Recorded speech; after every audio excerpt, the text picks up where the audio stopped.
নদীতে ভাসছিল মাদ্রাসা ছাত্রীর মরদেহ। দর্শক, এ বিষয়ে বিস্তারিত থাকছে আজকের ভিডিওতে। বিস্তারিত জানতে ভিডিওটি না টেনে সম্পূর্ণ দেখুন। বোদাউরা উপজেলায় নিতাই নদী থেকে নুসরাত জাহান মিম নামের এক মাদ্রাসা ছাত্রীর মরদেহ উদ্ধার করা হয়েছে। রোববার সকালে উপজেলার কলসিন্দুর গ্রাম সংলগ্ন নদী থেকে মরদেহ উদ্ধার করে ময়নাতদন্তের জন্য ময়মনসিংহ মেডিকেল কলেজ হাসপাতালে পাঠিয়েছে পুলিশ। এ নিয়ে স্থানীয় বাসিন্দাদের মধ্যে চাঞ্চল্য সৃষ্টি হয়েছে। মৃত নুসরাত জাহান মিম স্থানীয় একটি মাদ্রাসা ৩য় শ্রেণীর শিক্ষার্থী ছিল। সে কলসিন্দুর গ্রামের মোহাম্মদ খোকন মিয়ার মেয়ে। এর আগে শনিবার রাতে নিতাই নদীতে শিশুটির মরদেহ ভাসতে দেখে পুলিশকে খবর দেয় স্থানীয়রা। ধোবাউড়া থানার ভারপ্রাপ্ত কর্মকর্তা টিপু সুলতান এ তথ্য নিশ্চিত করেছেন।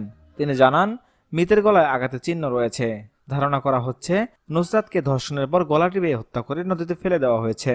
এ বিষয়ে ওসি বলেন, এই ঘটনায় সন্দেহভাজন 4 জনকে জিজ্ঞাসাবাদের জন্য আটক করে পুলিশ জেল হাজতে নিয়ে যায়। তবে তদন্তের স্বার্থে এখন তাদের পরিচয় প্রকাশ করা যাচ্ছে না। এ বিষয়ে বিস্তারিত জানা যাবে পরে।